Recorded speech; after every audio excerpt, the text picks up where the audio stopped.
This is Hospitality 1-to-1, conversations on the industry. Here's your host, Chris Bettis.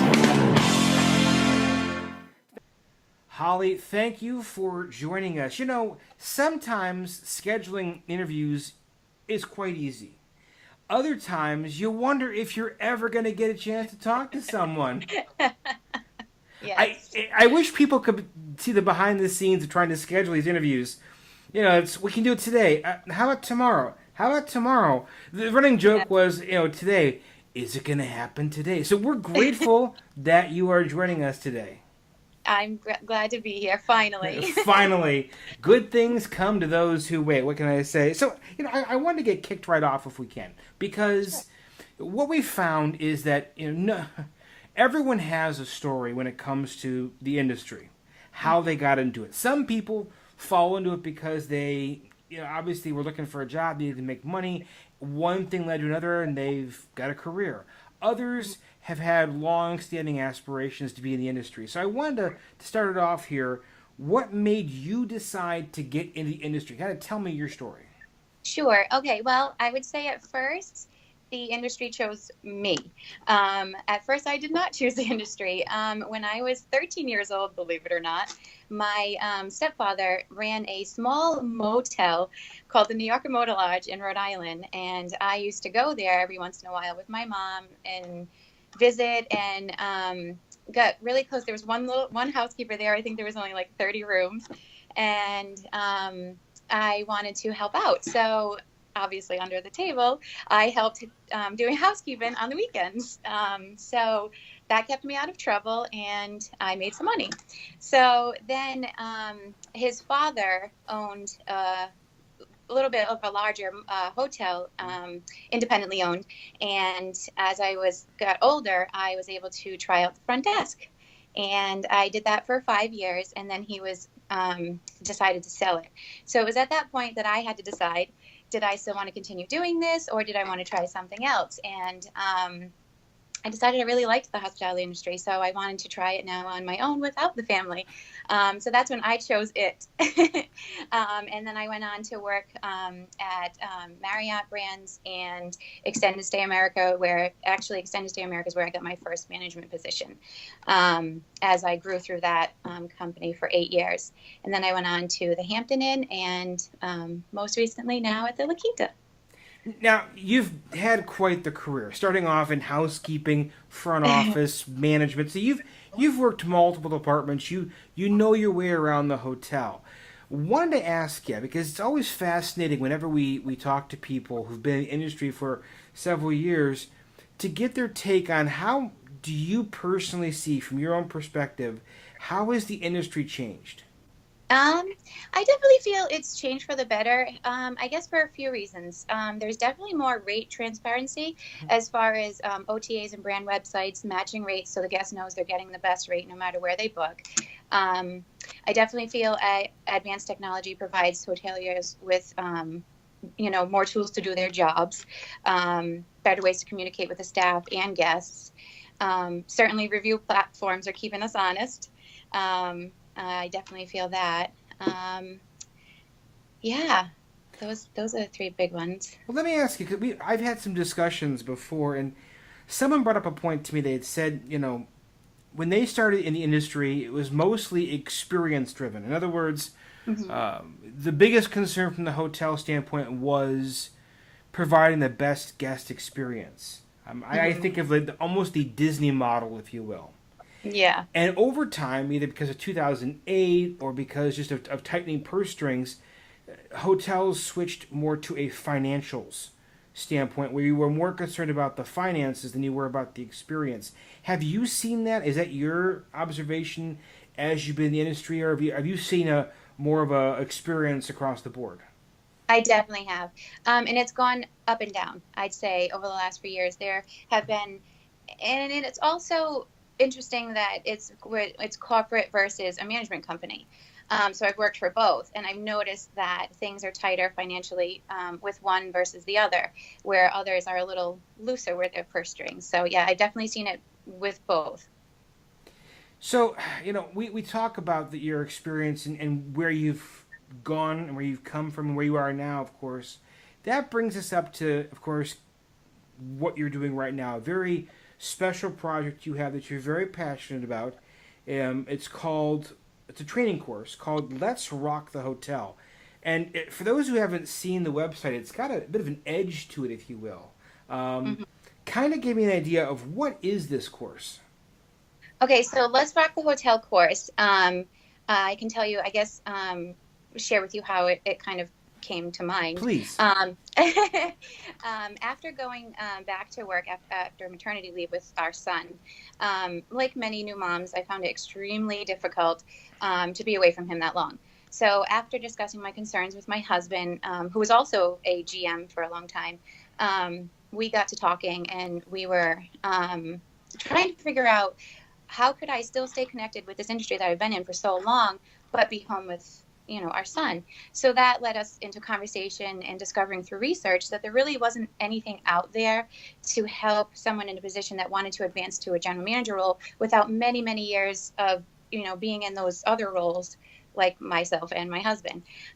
So we said, why don't we try to share our combined knowledge into an online course and see where that goes? Which led us to Let's Rock the Hotel, which is an online course that consists of 9 core modules that students can take at their own pace. They'll learn everything from revenue management, how to read and understand a P&L, a STAR report.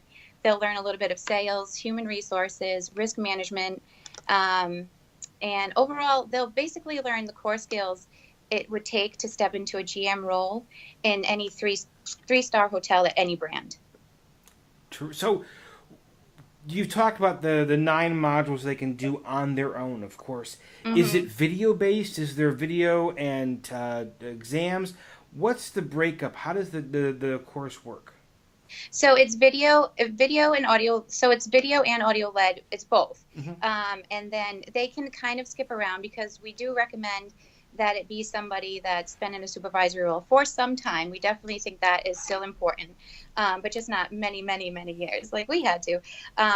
So they've already been exposed or heard of some of these things that we go over in our course. So there are some quizzes at the end of each module that they can take. So when it comes to and we talked about the 9 modules, of course, give us an idea, a couple of what the module names might be, so people get a flavor for what types of courses or areas they'd be able to learn as part of the class. So those things. So there's a revenue management module. There's a STAR and a P&L. There's a little bit of sales, a human resources one, a risk management one, and there's a lot of I'm drawing a blank. Sorry. You're fine. There's at the end, there's some tools that they can use. There's even some assistance that we provide with creating a great resume too, for when they're ready to apply for a GM role. That's terrific. So it's a full service, if you will, training. It kind of gives them an overview of everything they need to know in bits and pieces to help them be better rounded, to help fill in the gaps from what they may not already know in their current role. Yes. So, I mean, you talked about it before. You kind of began to hit on it, having some supervisory experience. So if you're someone right now who is listening or watching the podcast and are thinking, wow, you know what, I'm in a hotel. I would love to advance to become a general manager. I really would. Where in their career progression, when's a good time to take this course? What's the ideal type of, if you will, position someone should be in now that would put them in a good spot to take this class? Well, we all know that everybody obviously learns different levels, different paces. So what we recommend or ideally like to see is someone in a supervisory role, and it doesn't necessarily need to be someone from the front end. It could definitely be an executive housekeeper. We actually had a executive chef from a Marriott take our course and applied for a GM role, and he got it in Florida. So I'd like to say hopefully our course was one of the big reasons, but he definitely did it himself. But we like to see, they're not that long, so you can definitely take it quickly. But what we recommend is that people take one at a time and go implement it at their hotel and see how it's working, how it's progressing, and then move on to the next module. And they can jump around too. That's a great point. I mean, I want to get to the jump around part in a second, but you just brought up a fantastic point. So to be able to do each module and then to, if you implement it at your own hotel, and I know you said everyone works at their own pace, and that's totally understandable. But on average, how long does each course take to complete? Really, only 4 to 10 minutes. It's really quick. Wow. Yeah. So where did you get the background for the course curriculum? Was it just from you and your husband's experience? Did you rely Yes. on other people as well? How did you kind of pull this information together? We basically just worked together on it and just combined our knowledge and yeah, we really just did it from our own. And I'm sorry, I do have to rephrase that. Some are, they can be as short as 10 minutes, but as long as some are 40 minutes. Okay. Yeah, I'm sorry. That's a fair point. I mean, but in other words, you can sit down. This isn't like it's a 6-week one course. Oh, no. You could sit down in one day and read that whole part and be good to go at that point. Yeah, the number 4 was in my head because I'm always telling everyone you can complete it in 4 hours. So I do apologize. But yes, but we do recommend you don't do that because it is so much information, especially if you're not exposed to all that information on a daily basis. It's a lot. So it's a lot of information that we prefer people implement, one step at a time. Now, let's say you've got someone taking the course and something about a particular module just stumps them. Or they got a question and it's not answered as part of the module itself, and it's bugging them. Is there a way they can get a hold of you at that point? Can they reach out to you guys for additional guidance, for questions? Yes, definitely. Our contact information is in there, and we're definitely, we work closely with the students. We follow them throughout any questions that they have. We're definitely, reachable to them because it's just us right now, my husband and myself. So now, and so it sounds like you're providing them with that one-to-one if necessary, but also learning at their own pace, if you will. yes, definitely. That's a very convenient and also a very, if you will, timely way to learn, which is terrific. Mm-hmm. So let's ask this. One of the main focuses we have here on the Hospital 101 podcast is employer brand. And we talk about employer brand because more and more anymore nowadays, we found through our experience, you can have the best hotel, biggest lobby, best sign out front, but if people don't want to work for your hotel, if there's a bad reputation as a place to work, you're not going to find the right talent, and in the end, the hotel is going to suffer. So you're training up, if you will, the next generation of leaders through this program. Speak, if you can, how do you think this course can help with employer brand? I mean, definitely it's going to give them, again, that basic knowledge that they need, because we definitely do touch on guest service and how important that is, and how, you need to build the right team, because that's what's really going to run everything else, right? It's going to run your revenue. It's going to run everything. So I definitely think that will help the ones who don't have too much knowledge on it, and the ones who are already in it, it will certainly help them more. So when it comes to, because that's obviously you're helping hotels to grow, and I think of many hotels where either a smaller hotel management company or an owner-operated company, and they want to see their staff grow. They want to have people put in leadership roles. Is this a program that hotels can actually present or give to their employees as well? Rather than the employee themselves asking for the training, can they themselves, the hotels, offer this to their employees? We've actually reached out to hotels and management companies and offered this and seen if this was something that they could, obviously take care of for their employees. And we did see some interest, and it's definitely something that they could do. Now, how about when it comes to, the type of hotel that best utilizes this? Now, I know you've got a wide experience, but is this mostly meant for a full service, a limited service, a branded, a boutique? What type of hotelier would best utilize this package? The items that we go over is best for a 3-star limited service. Okay. Yeah. That is fantastic. So when it comes to, I mean, this is probably one of the most important questions, because you're going to have people right now who are listening, who are watching, going, I want to do this. I want to be part of this. But that begs the question, A, how much does it cost? That's, of course, the $1,000,000 question. Yeah. And the other one is, how do they get plugged in with this? Okay, so the course is either $197 one-time charge or 6 monthly payments of $47. Okay. And they can go find that information by just going to letsrockthehotel.com.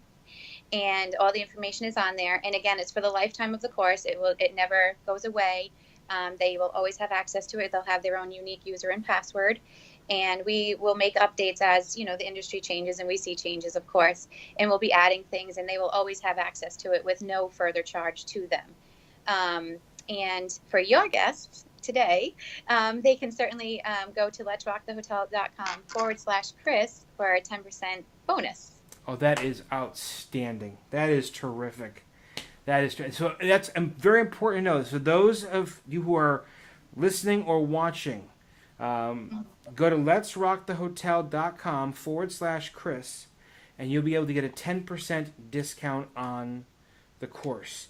And Yes. It sounds like what you're saying as well is that the course will be updated as new trends come in, as new technologies or new items come to mind. But Yes. equally important, if you have someone who takes the course now, let's say they become a very successful GM, but they really want to brush up or want to touch up on some skills, no worries. They can just come back at any point in time and kind of get that refresher. Yes, definitely. So it's that right there, I think, is very important. It's a almost a continuing education benefit there for them. Mm-hmm.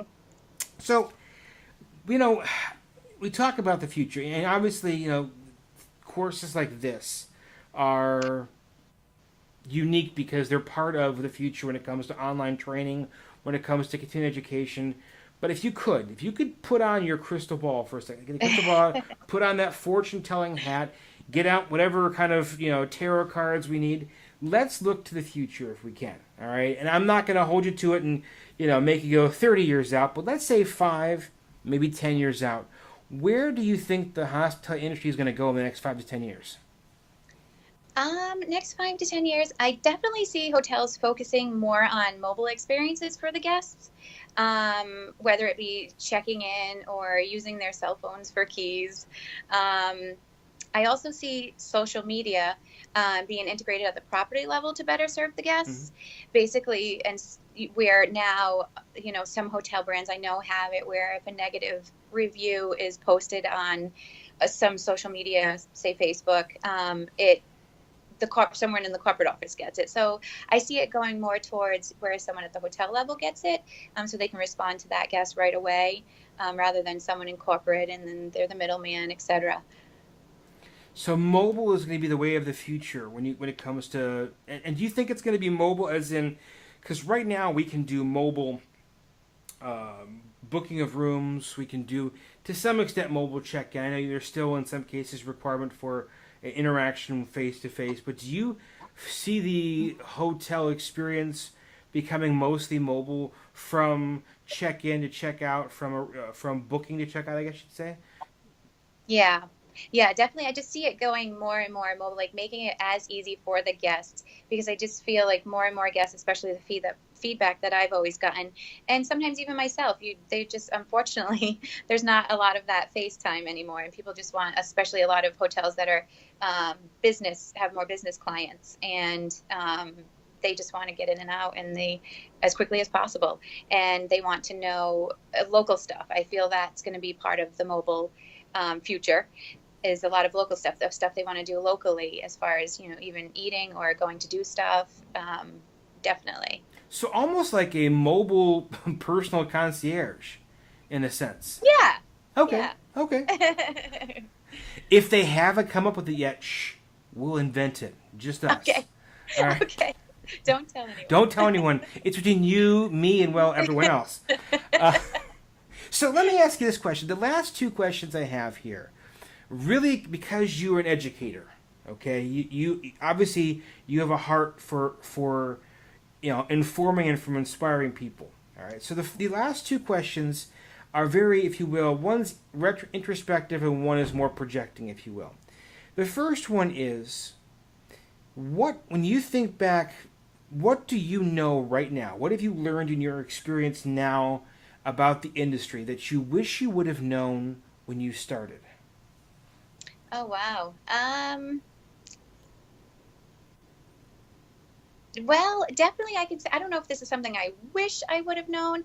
I will say that going from the position of, front desk to then management, I definitely realized how much more financial responsibilities there are and how you just have that disconnect from the guests and how different that is. And how, I used to love being able to interact with the guests, and now I don't get to do that as much anymore. So I guess I wish I would have known how much that disconnect would have been there, and how much financial responsibility there is. I guess those are the two big ones that I remember thinking. It's a great answer. I call that my Barbara Walters question. That one of those, if you were a tree, what kind of tree would you be? That's that kind of question right there. It's the one that everyone goes, And I promise you, after we get done recording this, you'll be thinking about that question for a while. It happens. And I will. I know. You're welcome. And I'll come up with about 5 different other answers. You're welcome. So the last question I have for you for today is, obviously we have a wide variety of listeners. Those who are in the industry, those who are aspiring, those who are maybe in college getting ready to make that leap into the industry for the first time, embark on their career, if you will. What advice do you have for them as they begin to make the progression, whatever role in the industry they're going to be in, whether it be front of the house, back of the house, F&B, doesn't matter. What advice do you have for them? I'm going to give them the same advice that I always give my teams, and based off of my own experience is I always tell them there's no ceiling in the hospitality industry. I just feel that if you're passionate, you care about people, and you work hard, you can grow. There's so many opportunities in this industry, and you can definitely grow, and maybe quicker by taking our course. I give you A+ for plugs right there. Way to weave that right in. Nice. But definitely, yeah, there's definitely no ceiling in the hospitality industry. If you really care about people, you find the passion in it, and yeah, you can just keep going. Again, fantastic conversation, and this is a remarkable program. It is not your grandmother's hotel program. I'll put it that way. If you go to the website, you will realize very quickly it's an exciting program. I appreciate you coming on board. If people want to get a hold of you, pick your brain about something, follow up with you, what's the best way to reach you? They can reach me at Holly, that's HOLLY, at letsrockthehotel.com. We're going to put a link to your email address on our website, which of course is hospitality121.com. And of course, don't forget, for the listeners and viewers of our podcast, as Holly said earlier, letsrockthehotel.com/Chris, and you'll get a 10% discount on the course. Again, Holly, it took a while to get it scheduled, but thank you for coming on today. And again, great conversation. It was worth the wait, Chris. Thank you so much for having me. I had a lot of fun. I did too. Have a good day.